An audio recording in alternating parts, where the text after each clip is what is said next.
Good morning, afternoon, or evening, everybody, and welcome to Pangolin, the Conservation Podcast. The show dedicated to exploring and amplifying the world's underappreciated conservation stories. The stories that inspire me, and I hope will inspire you too. I'm your host, Jack Baker, and today I am joined by the Director of Conservation Optimism, Julia Migné. She is here to discuss the power of optimism and how her organisation promotes positivity through social media, blogs, podcasts, film festivals, and so much more. We also discuss her time at Chester Zoo, her news outlet, Incline, and some of the amazing people that inspire her. So, without further ado, let's get started.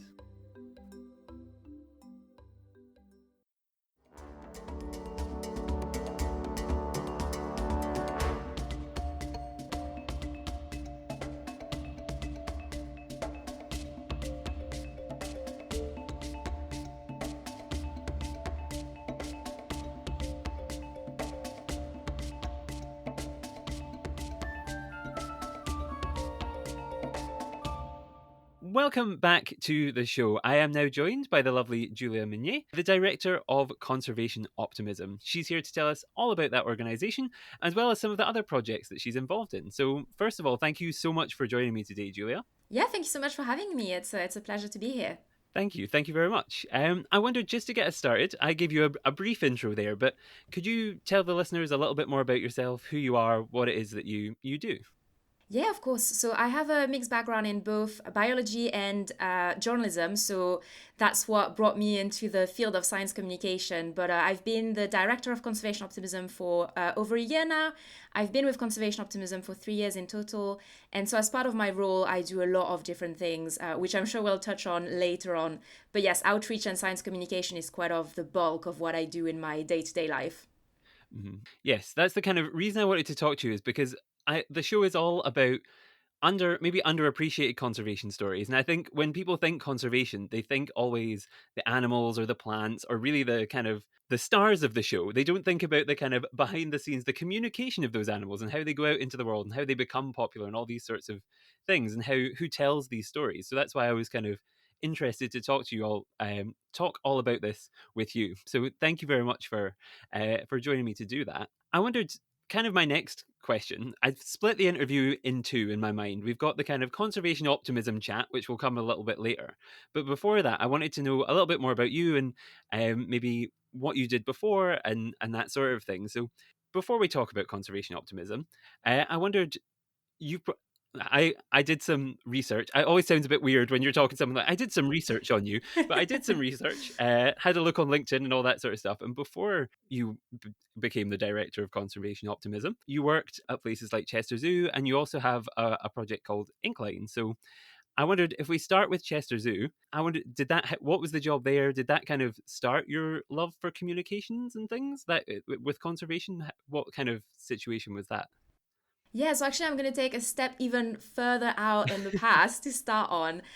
So, to give you a bit of an idea, what happened with me in terms of like my career choices is that I was doing a master's in applied ecology. And so, as part of this master's, I had a dissertation to do. I was in Brazil for a year. Studying sea turtles, doing lots of stuff on R, lots of modeling. And what happened is, even though, I could do the research, it's not that I was terrible at it or anything like that, but I kind of thought, you know what, actually, I'd rather talk about what other people are doing in the field of research rather than doing the research myself. And so, what happened on that year is I had a course on science communication. And the professor was in charge of that course, gave me really good grades, and he had a chat with me at some point saying, hey, you mentioned that when you were younger, you kind of considered doing either journalism or biology, and then you decided to go for biology. And I was like, actually, we need more people who have a background in science to go into journalism, so maybe you should consider, transitioning into that. And so that's what brought me then to Wales in Cardiff to do a master's in international journalism. And so when I finished that, then I had this background of both conservation and journalism. And the great thing when I was doing my degree is that my dissertation was around the topic of conservation, even though I was a journalist student. And so that was really interesting. So I really wanted to find a job that would combine all of these different aspects of what I love doing And the job at Chasta Zoo appeared, came on my radar, and I saw it, and it was the perfect combo of everything I wanted to do. So when I started there, I was the Conservation and Science Communications Officer, very long title. And the great thing was that I was working with both the science teams at the zoo and also the marketing team. So I was kind of a bridge between these different teams. So it meant that, one day I might work on like a press release about what was happening with the science or conservation project. Another day I might be running an event. And so it was really nice basically being in between of these two teams, and it gave me the opportunity to pick up a lot of different skills like video editing, and press release writing was a big part of it, but also just turning blogs for both a community of like scientists, and then we had blogs that were more tailored to the general public. So it was quite a lot of different things that I could do within that role at Chasta Zoo. Mhm. That's fascinating, actually. And like the listeners probably couldn't see my chuckle when you mentioned R, but I can see why you would, after using R, want to move away and do anything as far away from anyone who doesn't know the software package R. If anyone ever mentions it to you, avoid it at all costs, because that will it'll make you change. Well, actually, maybe not. It'll make you change your career path, maybe for the better. So who knows? I feel some people really love it though. There's lots of R geeks out there, so I feel like you either love it or not. Yeah, I was on the not section. We also studied it at university, and it was a to get used to it, an intensive course, and it was every day doing R. And yeah, it really I'm going to say I didn't fall on the loving side, but yeah, yes, it inspired you then to come to Wales and then do all this sort of stuff with Chester. That's really really interesting. And I can imagine, yes, working in a zoo environment, I think is probably the perfect training for having to tell lots of different press releases, lots of different stories. Was there any actually that stick out in your mind, maybe, as when you were there, any stories that kind of you worked on that you were really inspired by or enjoyed working on? I would say there were two different kind of stories that I really love telling.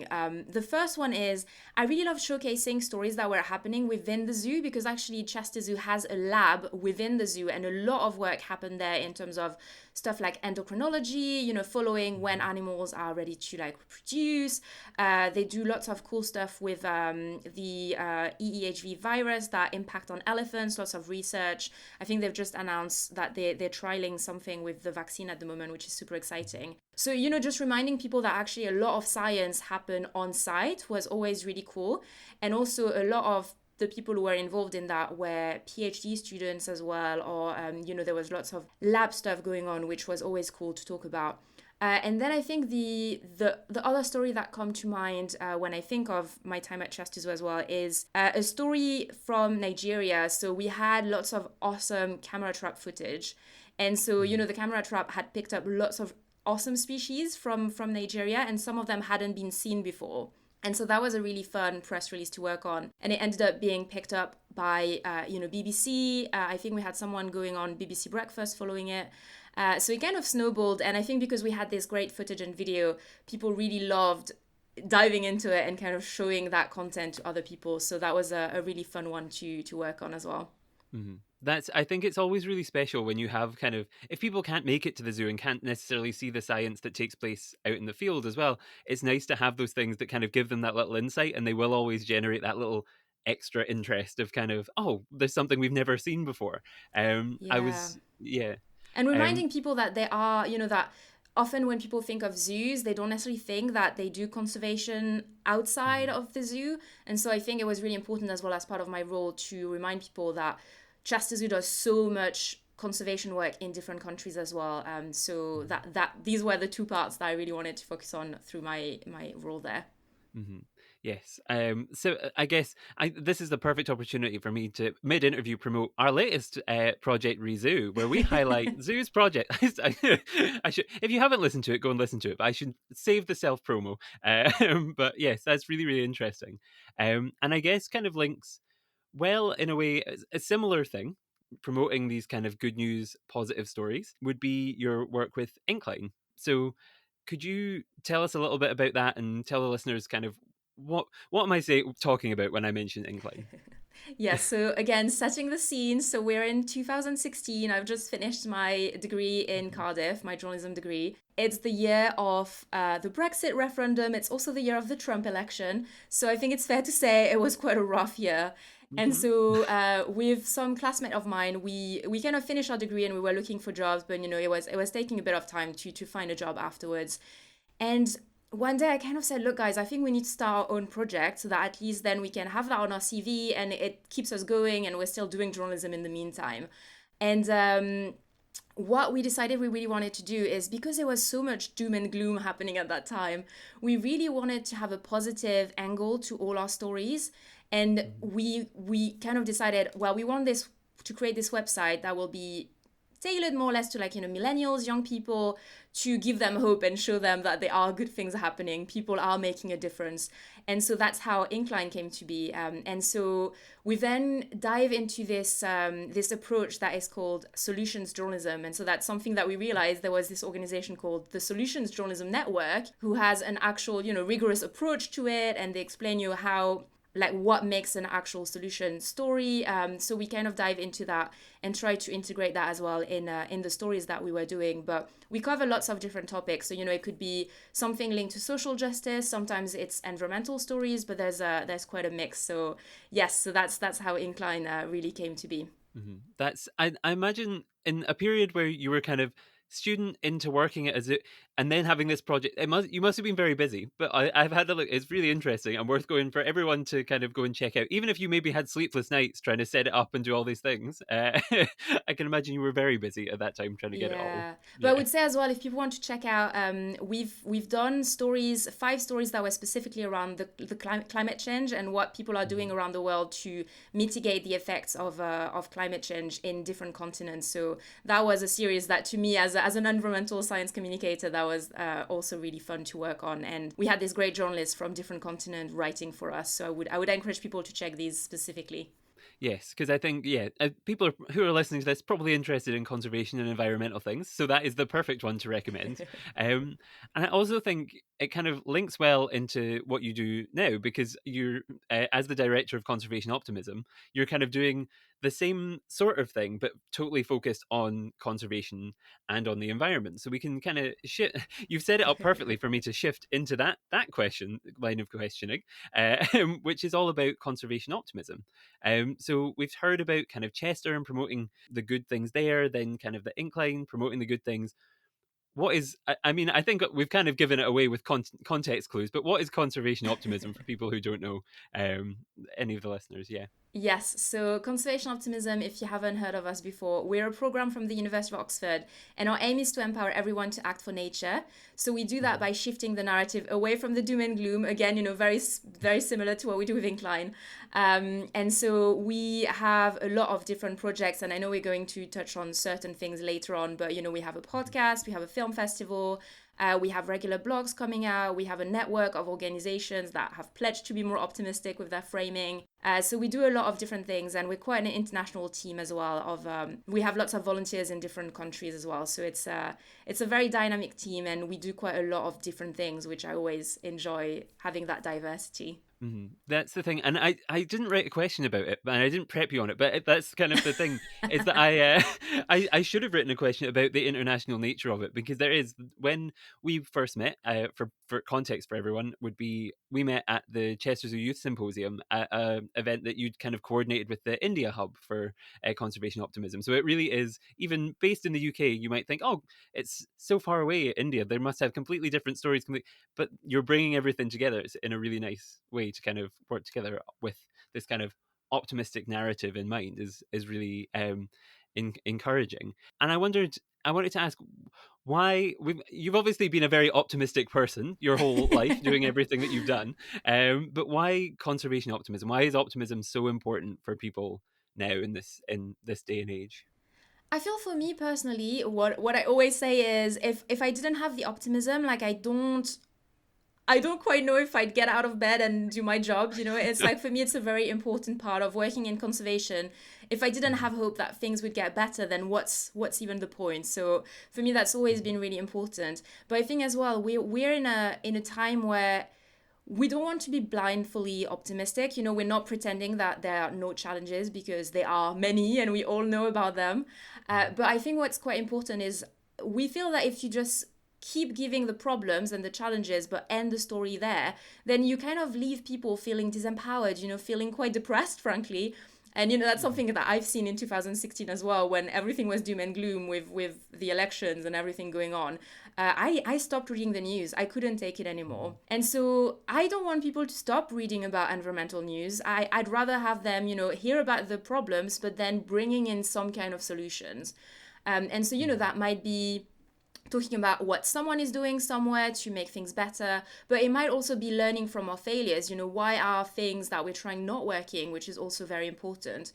And so I feel, if you package your story that way, if you frame them that way, then it usually leaves people feeling much more empowered, and they feel like they can make a difference themselves, which ultimately, if we want to really make a difference, that's such an important component of it. So for me, that's why the optimism side of it is so important. Mhm. I agree entirely, because I think after I released the first series of this show, I had people coming to me and being like, "The episode about pangolins and threats in the wild, I was almost in tears." I was like, "That's not what. That's not. I mean, yes, an appropriate reaction, but that's not what I wanted. I wanted people to feel a little bit empowered. I think other episodes were more positive, but yeah, you don't want to leave people sat just with this hopeless, like, oh, dread and weight of the world on top of them, because yeah, it can make them kind of lose inspiration to actually go out and do the little things and do the things that, yeah, everyone can do to make a difference environmentally. Yeah. So yeah, I agree entirely. Yeah, I don't know. I was gonna ask the next question, but I was kind of like, I was gonna ask, do you have any more thoughts on that? Because I feel like it's such a good topic. What, like, how, I don't know. I don't know. I feel like I should probably move on, because I could sit on that question for a while and just ramble about how important optimism is. Um, but yes, to kind of help push this optimism, I think this is where the in-depth chat will lie, because you've got so many different projects going on, and Yeah. kind of help keep people smiling. Um, you have things like a blog, a podcast, there's a film festival, and so we're going to talk a little bit about each of those things. And I think, first of all, the thing that kind of I discovered you via was the blog, because I Amazing. was, yeah, so I was looking for, I again like to stay positive, like to look for these good news stories, and so that was the first thing that popped up. And I wondered, yeah, could you tell people a little bit about the blog, maybe what it is and what types of stories you try and highlight there? Yeah, so initially the blog started, I mean, it started a while ago. It was one of the first things Mhm. that we had as Conservation Optimism was a blog section. And so initially a lot of it was kind of stemmed from the first event that we put together, which initially Mhm. Conservation Optimism wasn't meant to be a movement or an organization. It was meant to be a one-off summit. And so after this summit, we kind of asked people who were there to write blogs about their experience. And it was this big event that mixed scientists, students, practitioners, and they talked about what was working and really bringing in that optimism. And so I think then we transitioned as well with the blog section as we were having the network and starting adding organization to the network.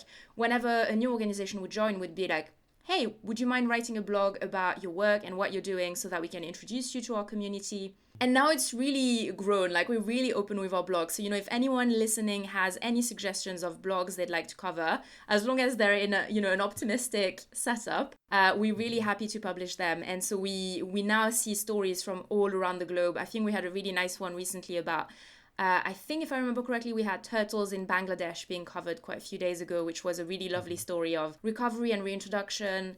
We really try to have stories from as many countries as possible and touching on different species. And then one thing that we started doing last year with the blogs as well is we started this series called Seven Stories of Optimism this week. And so, we kind of thought, well, people really like using our hashtag to tag us on stories of hope and optimism on social media.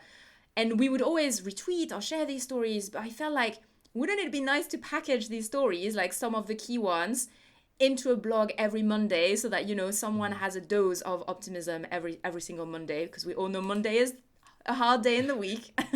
Mhm. And so we started doing that, and it's been doing really well. And so what we do as well is that we just embed the social media posts from people who have tagged us on the story. So it's also a nice way for us to put a spotlight on, hey, you can follow this person. They will use Conservation Optimism hashtag and check them out on social media while also promoting stories. And the great thing as well is that Initially when we started, I was like, should we do seven? Are we gonna have seven every week? That was a slight fear that I had, and we've had no issues at all finding stories. And sometimes we've done specific Mondays on like when COP was happening. We had one of these blogs themed around like climate positive stories. But we always have a really good diversity of geographical location and species within these blogs as well, because that's something that's really important to us. So, we don't want seven stories of mammals. That's not what we want to do. So it's always really nice to see what comes out on a Monday. Yes, yes, and I think it's nice because it's kind of, yeah, it's a nice way to start your week, and you're learning something new, and you're seeing these stories that, even though I feel like I'm fairly tuned in on Twitter and all of these places to see these stories pop up on feeds, it's nice to have a curated version of it, because you miss things and you don't see all of these things. So to have a blog that you can go to and have seven stories placed right there that are going to put a smile on your face, maybe even spread them out throughout the week, read one a day, just kind of going to best. I like That's, that. yeah, it's so seven, maybe unintentionally, was the perfect number to land on. It's Um, true. Yeah, I had never thought of that, but actually, it's one per day. yeah, perfect. I wondered, while we're speaking about the blog, you mentioned the turtles in Bangladesh, but are there any other stories from that really jump out as kind of ones that have really stuck with you or made you smile, or what are the big ones for you? Well, so I was just looking at the one we published on Monday, and Mhm. one that made me smile instantly was the story about monarch butterflies. So apparently, monarch butterflies are doing Mhm. better in California. They've made a spectacular comeback, and what was quite cool is it made me smile because it's linking up to a podcast episode we've done with a Mexican poet and activist called Homero Arigis, and he was telling us about how when he grew up near where the monarch butterflies go, and he Mhm. described that scene of having trees covered in monarch butterflies in such a beautiful, beautiful way. It was such an emotional description, and he would talk to us about the colors and the sounds. And so whenever I see something about monarch butterflies now, it made me smile, and it makes me happy to think that hopefully we're going back to a place where we can have these descriptions of them being everywhere and trees covered in them, and it has something quite beautiful to it. So that one definitely made me smile this week. That's a fantastic, because I remember I was watching. I can't remember what document. I watched too many documentaries. This is the problem, and I'm forgetting which one had the monarch. But it was definitely narrated by David Attenborough. There was the scenes with the monarch butterflies covering trees and everywhere they go, like, and it was just something I'd never. I just never even imagined seeing that many butterflies in one place. So yeah, that's a really nice one to highlight. And I think, yes, an excellent segue almost into the next question, the See, next very part. smooth. It is. It's almost like you have a podcast. Um, so I wanted to ask you about the podcast. The Good Natured podcast is on. I listen on Spotify, but it's all over the place, I'm sure. And yeah, do you want to tell the listeners a little bit about that? What kind of stories you highlight? Yeah, what's the Good Natured podcast? What can they expect if they tune in? Yeah, so the Good Natured podcast, it's something that we've started 2 years ago. So my co-host Sophia Castello Itikel and we I've been wanting to do a podcast for a while. Even when I was at Shasta Zoo, I was trying to convince them to do a podcast. So then when I moved at Conservation Optimism and I heard that Sophia had this idea of a podcast, I was like, yes, let's do a podcast. And so it's been really cool putting together and thinking about the format, the structure.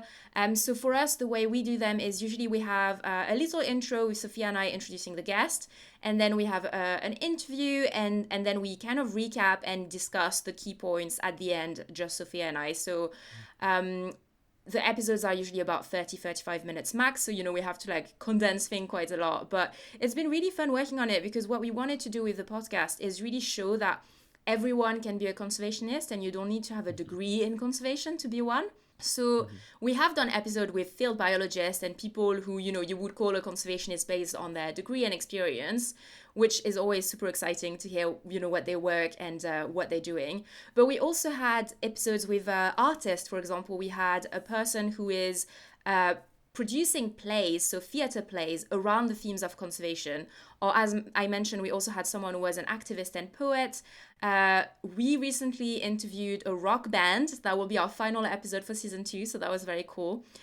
So it's really this idea that we want to showcase that there's so many different ways of being a conservationist, and we really want to amplify these different perspectives. So it's always quite fun, and obviously, as we're conservation optimism, we always have a question about why are people optimistic, or if they're not optimistic, why not.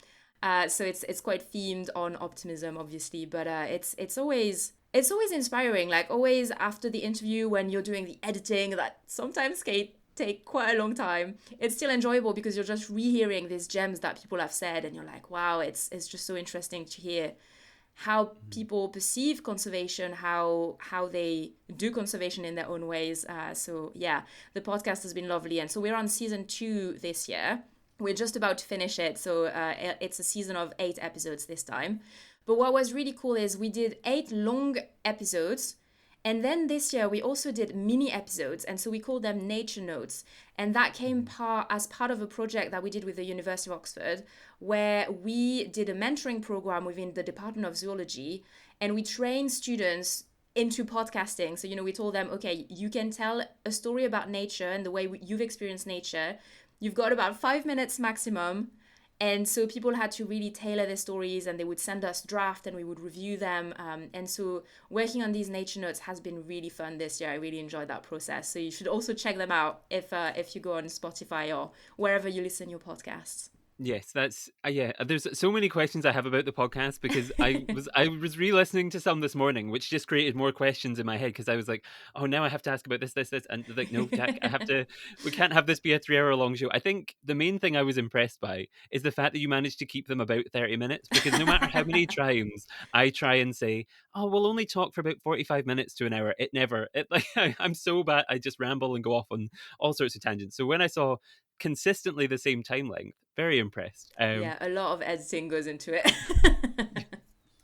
Yeah, and I also love the yeah because that's why I started this podcast. For anyone who maybe hasn't listened to earlier episodes, I started this as a project at university, and so to give students the opportunity, I think, is a really good thing to kind of help find their voice and confidence and teach them skills which are kind of open up the world to them in so many ways. Because I feel like it kind of helps you network, it helps you kind of meet people, it helps you kind of just talk with like-minded people for an hour about things, and then it gives people who are listening a chance to also feel a part of this community and things. So yes, I think that's a really nice, good idea. I um think it's a really good entry point into storytelling as well, because it's mhm, you really, with audio, you really need to talk in a way that is engaging. It's not like if you're writing, then you can edit and edit until you've mhm, reached what you want it to sound like. But with audio, you really need to think about what is the key message I want to convey, and then bringing in these emotions with your voice. And actually, that was part of what we did with the mentoring. Is a lot of it was voice training. How do you bring more emotions when you're talking about your story, especially because these mini episodes, they were just them telling their stories, they weren't an interview. So then mhm, it's a completely different format. And then when you start thinking about, oh, which music should we add on top of which sound effects, we thought that was quite cool because it's something that we don't really do with the longer episodes. We have our theme song, and we have like little bits of audio, but it's not quite the same as when you only have one person speaking and you need to bring that to life. So that was also interesting for us as mhm. podcaster to go through that process. Yeah, and they'll bring new ideas and new voices and new all sorts of things, which will in turn probably inspire you and maybe in season 3 change what you do a little bit. And like, yeah, it's a really constructive process, I think. I think some people in my class did not love it because they weren't big talkers, but I think even by the end of it, it was kind of like we were set, I think it was a time limit on our assignment of 20 minutes, and you could go 10% either way. It had to be between 18 and about 22 minutes. And by the end, we were emailing the people who were running the assignment, being like, we need more time. We need more time. We just want to play around with this for too much. We want to make it as long as we can because we're just enjoying it too much. So, But that's yes, so it's cool to hear that you did that at uni, though. I'm so glad to hear that, podcasting is becoming more and more of a thing, because I think it's such a fun format.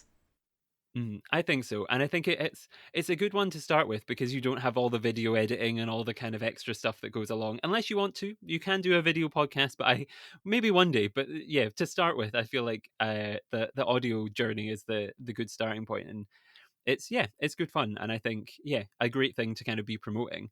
Um, and yes, another thing I feel like one of the stories that really made me kind of laugh was you talking. I can't remember the name of the episode or the person, and it's very bad. It's gone out of my head. But the episode about penguins Oh, Tom and Hart. talking about yes, the rumor about how the penguins fall over when the planes go. But I know that story so well because at Edinburgh Zoo there was a big news story and a big rumor that there was someone that had to be specially employed by the zoo to go around and stand up the Oh my penguins. God. So yeah, it's not a real thing, but it is it's a good story to I will urban have to let legend, I Tom know suppose. about this. This is hilarious. Yeah, it was funny because like Mhm, Sophia and I were both like, we've never heard about this before, so we were really surprised by this rumor. mhm. So clearly, people have heard of it. Yeah, it's a big problem. I feel like we still get questions being like, "Do your penguins just fall over?" No, no, they do. It's not a thing, but it's a good one. Of all the rumors, I feel like it's at least a funny one to imagine these penguins It's just true. getting Yeah, distracted and definitely. yeah. Very visual. Um, Yes. So yeah, that's the kind of that's the podcast element, I suppose. Covered before we just get into an in-depth conversation about how much we love podcasts. I think maybe we should move on. We'll put the links and everything for anyone who's intrigued. I'll put the links in the description for the podcast if anyone wants to go and listen and check it out. But also, on top of the blog and on top of the international hubs that we mentioned and on top of the podcast, you're also something I've seen on social media a lot recently is about a film festival. So I wondered, do you want to tell the listeners a little bit about that, the Conservation Optimism Film Festival? Yes, so again, that's something that, well, actually, this started in 2019, so it's our fourth edition, which is really exciting. And it really came through the fact that we wanted to have more spotlight of artists and, like, the way that artists really come and can frame conservation in very different ways. They can reach completely different audiences. And so we count filmmakers, as part of that group. So we really wanted to engage more with filmmakers. That was something that we were really keen on doing. And so again, Sophia is heavily involved with the film festival, as the co-organizer. And so we decided that we wanted to have initially the film festival was part of our second summit, so Conservation Optimism Summit in 2019. And so people who attended the event could then go to the film festival, but we also had a number of seats reserved for the general public. And so that was screened in the Museum of Natural History here in Oxford. And it was just really fun, a fun process, going through all the films that people send us, kind of refining every year as well the categories that we've got. So now this year, we have four categories. So if you're a filmmaker or anyone doing films, let them know because we are now open for submissions. But the categories we've now kind of ended up on are animation, and I mean Sophia and I love animations. It's always incredible to see the different creative formats that people are using for animation. We've got a student category as well. We have people and nature, and then we have life on Earth. And so the great thing as well about the film festival is that first, it allows us to contact great filmmakers and great producers being like, hey, would you like to be a judge for us this year, which is always fun. But also we've incorporated this idea that our prizes are mentoring sessions with professionals. So if you're a filmmaker with, maybe you're a young filmmaker, it can be quite impactful to then be able to talk for an hour and a half with someone who is in the industry with like more experience. And I know that some of our filmmakers who won previous editions and did their mentoring sessions ended up, having work experience as a result. Some of them had really cool people. We had a mentor last year who does a lot of work for Pixar and Disney, giving them very specific advice on like software they should be using. So for me, it's something that I really love about the film festival is that we're providing filmmakers with this opportunity to win these mentoring sessions, which is something that I find really exciting. But then just watching the films every year, when we have the screening and then announcing the winners, whenever we have winners in the room, it's just so cool to give them the certificate and like everyone claps and is so excited that they've won. So yeah, the film festival is definitely a highlight of my year every year. I just love going through that process. And it's something that, like, when I went on, I was unsure of what I was going to see because I was like, oh, it's a public kind of submission. Anyone could maybe put something in. Like, you're unsure of maybe the kind of level of film. But I went on, and these look like they've been made by professionals. Like, some of them are insanely insane. Like, how how people are doing this on their own budgets and on their own time. I was It's like, impressive, I'm isn't so it? impressed. But also Yeah, one thing it's that I didn't say that is quite important is that the films have to be under 5 minutes. So, if you have films, they need to be quite short. But yeah, if people want to watch, we've got the previous two editions are available on YouTube. So if you type Conservation Optimism Film Festival, the YouTube video will appear so you can watch them as well, which is always cool. But really impressive what people manage to do on, tight budget or like, sometimes no budget. So yeah, I think it's a reminder of the importance of creativity as well, and just what you can do on a shoestring budget and thinking outside the box. So yeah, it's always a big highlight. Yes, yeah, and yeah, I think that's a really important thing to highlight to everyone is that no matter what your budget is necessarily or whatever you want, if you have if you've got a creative mindset, put yourself out there and do something creative or take photos or whatever it is. Even if you're just using the camera on your phone or the camera on kind of a really old piece of equipment that you've managed to borrow from someone, you can still put together kind of really effective things and do your bit for conservation. I think that's a really yeah, it's a nice thing to kind of highlight for everyone who's listening that you don't have to have a professional kind of I'm currently sat podcasting on a microphone at a desk in I'm borrowing my sister's bedroom because she's away at uni and I need an office. So like you can have these small setups that are just kind of like very basic, but it can still work. Like you don't need to be in a professional kind of thing. Like yeah, really Yeah. encouraging. I think that's super important, and actually, Sophia is a big champion of stop motion animation, and so we've done that Mhm. with kids sometimes at the museum where we just bring Legos,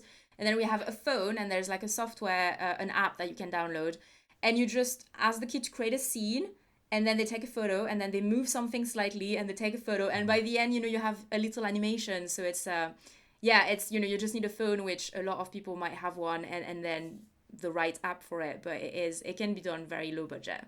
That's fantastic, fantastic. And yes, I suppose now we've kind of covered all sorts of different things. And I'm going to ask you all sorts of things that conservation optimism does.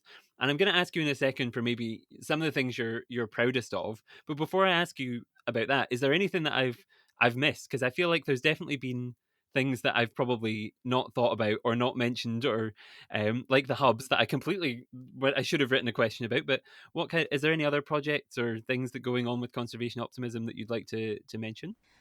So I just want to say a little bit more about the hubs because we've talked about them very Mhm. briefly, but I mean, I love seeing what the hubs are coming up and doing, and it's really exciting. And now we've got, so the idea of the hubs is that it's very much grassroots, so volunteers who are keen on the ethos of conservation optimism, who wants to bring that vision to their own context and countries. And so at the moment, we have a hub in, well, the UK is obvious because we've been working here for a while, but we also have a hub in India, in Pakistan, and we have a hub that just started in Sweden that will start doing things later this year. And something that the India hub and the Pakistan hub have started doing, which is really exciting, is they do this webinar series called Bridging Borders. And so they bring in a scientist or like a speaker from India, a speaker from Pakistan, and they talk about, a specific theme or topic. So the one that we had this week was on wetlands for World Wetland Day. And it's just really cool to see how, they're working together already. We've got crossovers between different hubs, and then they each do their own things as well and have, the India hub is quite it's quite present on Instagram. They have Instagram lives. They do themed week. There's lots of cool stuff happening. The Pakistan hub does a lot of like webinars specifically for students around different conservation topics. So yeah, I think the hubs are definitely a very big part of what we do as well. I think there's also one thing that we haven't mentioned is our kids corner, which is really fun. So if you do have kids, send them on our website. You can find the page, and you have posters on penguins because we worked specifically with the team from Penguin Watch. We talked about Tom Hart earlier, so he's part of that team as well. And we're going to have a brand new set of resources around seabirds coming out probably later this month. So keep an eye out for that. But very visual infographics. These are always fun to work on. And then we've got coloring pages, I think, on the page as well. Kids can take like quizzes. There's lots of fun stuff going on that section of the website. That's fantastic. Yes. And yeah, all really encouraging and really good ideas and kind of bringing people together and getting. I think the nice thing that's kind of coming through is that there's something for everyone.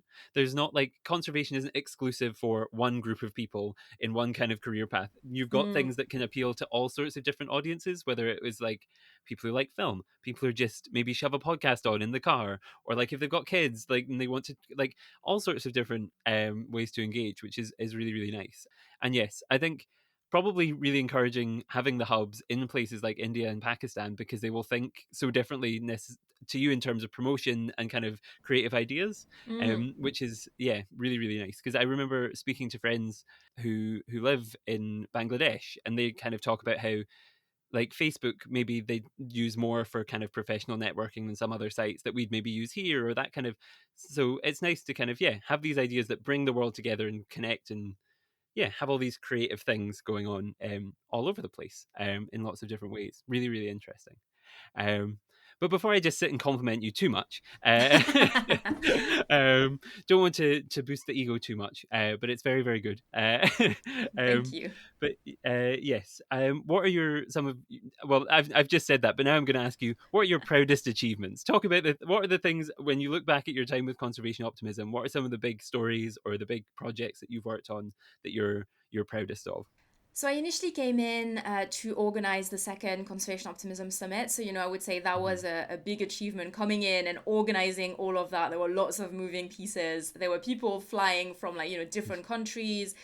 We had lots of different sessions happening at the same time.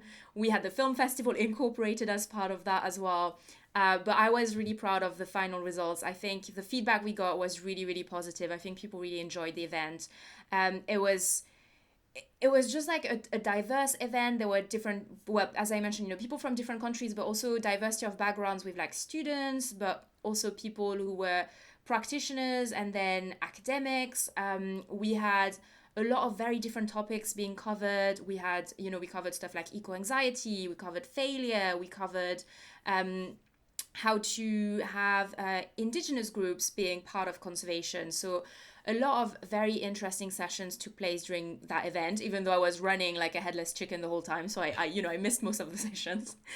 But that was really cool. And in a way, we've not done a summit since because the pandemic hit. And so we're kind of, looking through our options and seeing what's the best way going forward to do something similar.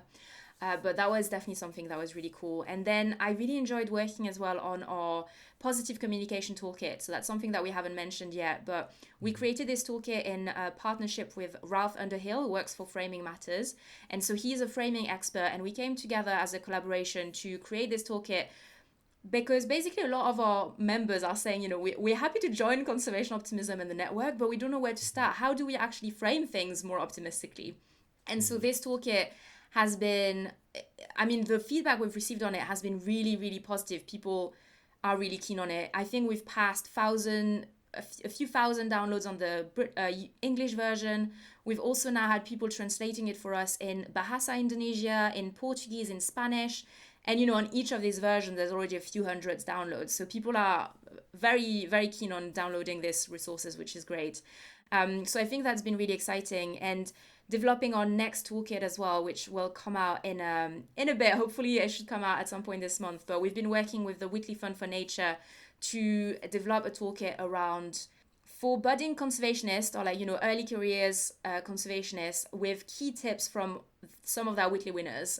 So they've got this really prestigious prize that they've been given to lots of people throughout the years, and so we've kind of interviewed a few of them being like, hey, okay, what would you tell your younger self, or what is one thing that you think a conservationist should know in terms of fundraising or how to maintain good well-being and leadership and all of these things.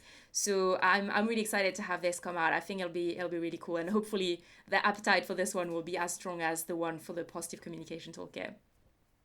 I think so. I think that's, yeah, and especially now the world is kind of, after the last few years, I think people are more in touch with the world around them, and especially with some of the news stories and things that people want this kind of good news, optimism, positivity, and conservation all kind of wrapped in one. So I think it's the Mm, perfect time to kind of push these kind of like, like here's how to do it. Yeah, reframing is so important, yeah. and the toolkits I think will make that, yes, exceedingly accessible and easy for people.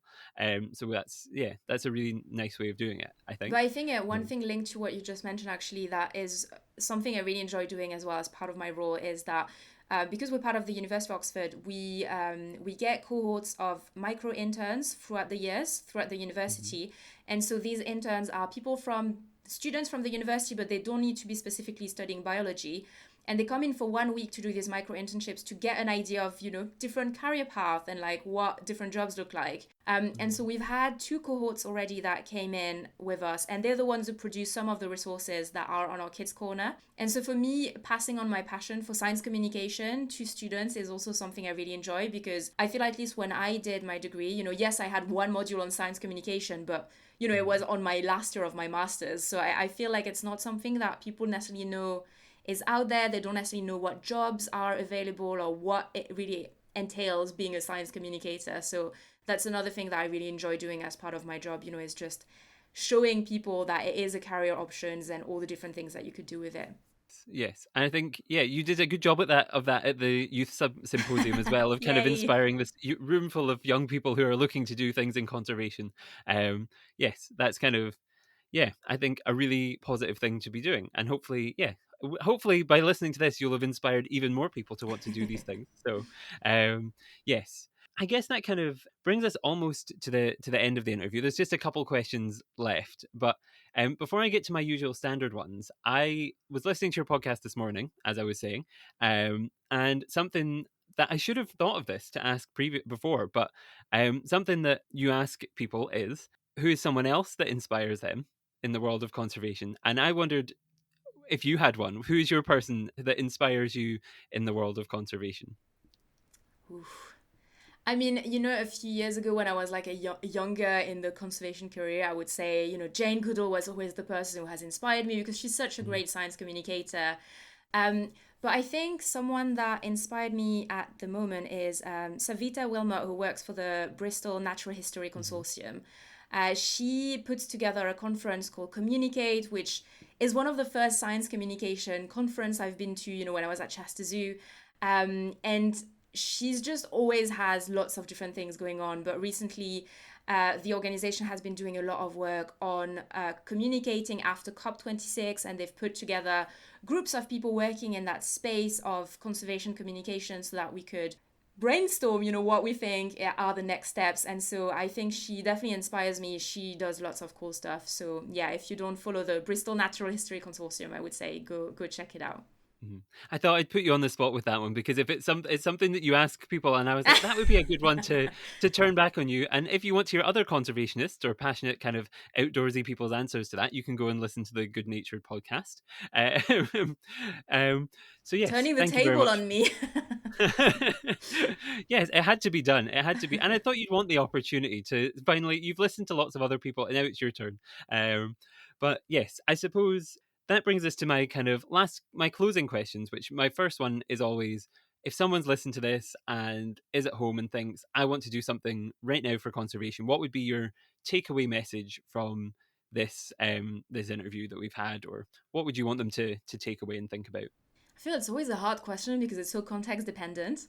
But I would Hmm. say my key advice would be look at what's happening around you, in your doorstep. Because very often, I mean, I know I definitely did that when I was younger. You think of conservation and you think of like conservation happening in faraway countries with exotic species. Well, though exotic depends on where you are, like recently someone reminded me that she was from New Zealand and she found the birds here like very exotic, and I was like, it depends on your context. But actually, there's so much conservation being done everywhere. So, no matter where you are, check out which local conservation organization you can find, check out what they need. Recently, I was looking for opportunities around Oxford, for example, and I found out that they do these. I can't remember the actual name of it, but it's Frog Life. They do some toad campaign where basically the toad needs to cross the roads at certain points, and so you go there and you just make sure that they cross the road without being hit by a car. And we actually had a film on that specific topic on the first year of the film festival. So now, whenever I saw this, I was like, oh my god, yes, I want to help them cross the road because I feel so connected to them through the film. So yeah, I think just really check out what's going out around you. And also, I think there's so much power in us as consumers as well. So thinking about what we buy, maybe buying clothes in a charity shop instead of buying clothes new, or seeing if you can make some changes with like the food you buy and where you buy it from, I think can also have quite a big impact. So yeah, I think thinking of what we can do in our everyday life, it doesn't need to be something big, or you don't need to travel to different places to have an impact. So that would be my advice. I think that's good advice. And I think it is, as you said, it's context dependent for each person. But I think that's good transferable advice, and that no Mm. matter where you are, you still have to source certain things. You have to buy food somewhere. You have to do these things somewhere. So yes, make these choices that are very, yes, consider who you're buying from, what you're buying. Yeah, really, yeah, perfect advice. Um, so yes, I guess then that brings us very nicely to the end of the conversation. I wondered, just wanted to give you an opportunity. If someone's listened to this and wants to investigate conservation optimism even more, where should they go? What should they follow? Yes, what would you recommend they look at? Yeah, so we are on lots of different social media platforms, but the most obvious one is the website, so conservationoptimism.org. You can find also on there all the info for the hubs because they have their own mini sites, so you can see, the events they're running, virtual talks they've given, etc. In terms of our social media handle, we are on Conserve Optimism on Twitter, and then on most of the other channels, we are at Conservation Optimism.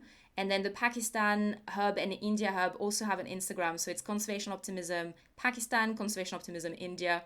And I think on Twitter they are at CO underscore India hub, CO underscore Pac hub. So you can find them on there as well. We're not yet on TikTok, but we're on LinkedIn as well. So, if you like your professional social media, you can also follow us on there. And it's a good space to keep an eye out if you're interested in like volunteering opportunities with us. We usually post them on there. That's perfect. And I'm glad you shouted out LinkedIn, because I always say it at the end of these episodes, like, go to LinkedIn, and I'm not sure how many people do, but they should. They should. But It's a good one. honestly, at the beginning I was skeptical of LinkedIn because I feel like in my Mhm, personal life it's not one that I use super often, or when I post I don't feel it gets lots of traction. mhm, But we then started the conservation optimism one. It was an advice from Nina, who works at Synchronicity. She was like, you guys should have a LinkedIn conservation optimism, and it's one of our fastest growing platform. We're almost on 3,000 followers now in just, I think we've been on for like 2 years. And yeah, whenever we have volunteering opportunities and we ask people, where have you spotted this? Quite a few people say LinkedIn, so it's definitely one not to take, lightly. I think there's opportunities on LinkedIn. It's a good one to be on. mhm. Perfect. I like how we've just turned into a LinkedIn promotional podcast, but that's fine. I That's mean, usually I do that with Canva, so at least this time it's LinkedIn. It's good. I just need to tap into this Mhm. sponsorship opportunities. I have to say though, after the workshop that I went to with the India Hub, I have been using Canva a lot, and excellent. I cannot recommend it highly enough because it's so easy. Like, I'll sit and do like 2 weeks worth of posts in the evening while I'm watching TV, and then it's just done, and you don't have to think about your social media posts. It's just fantastic. So yes, so this episode is dedicated to all the Canva and LinkedIn lovers out there who are listening and going yes. Um, but before we go too much off on another tangent about about the another social media or something we love, um, all that kind of remains for me to do now is thank you so much for your time and for joining us and for all of your insights. Thank you so much. Yeah, well, thank you so much. It's been a pleasure being on your podcast, and we're looking forward to more crossovers between us. Perfect. Thank you so much. I am also looking forward to that because it's, yes, always optimistic is always the way I like to be. Even if there's, yeah, even when there's those challenging things, I think optimism is extremely powerful, and yeah, something that I'd love to continue promoting. Um, but yes, that brings us to the end of the show. So thank you very much once again, Julia. Thank you everyone for listening. If you have been listening and thinking about wanting to kind of talk, investigate more of the stuff that we've been talking about, I'll put links in the description for this episode for conservation optimism, for all of the different things we've discussed. I think I'm going to have a lot of work finding all these articles and putting them all there for you because we've discussed a lot, but they'll all be there. Um, I'll also, while you're down there, put links to social media, both for conservation optimism and for us. So if you want to follow us on social media, you can go to at Pangolin Podcast on Instagram, Twitter, Facebook, LinkedIn, all over the place. We are there. So go and follow us on there. And also make sure to subscribe and rate us and the Good Natured podcast on Spotify, Apple Podcasts, Google Podcasts, all sorts of podcast services. We're out there on all of them. So yeah, make sure to follow us on there. Yes, I guess that brings us very nicely to the end. Very nicely, if I do say so myself, to the end. Thank you once again, Julia. Thank you so much for listening, everyone. And until next time, goodbye.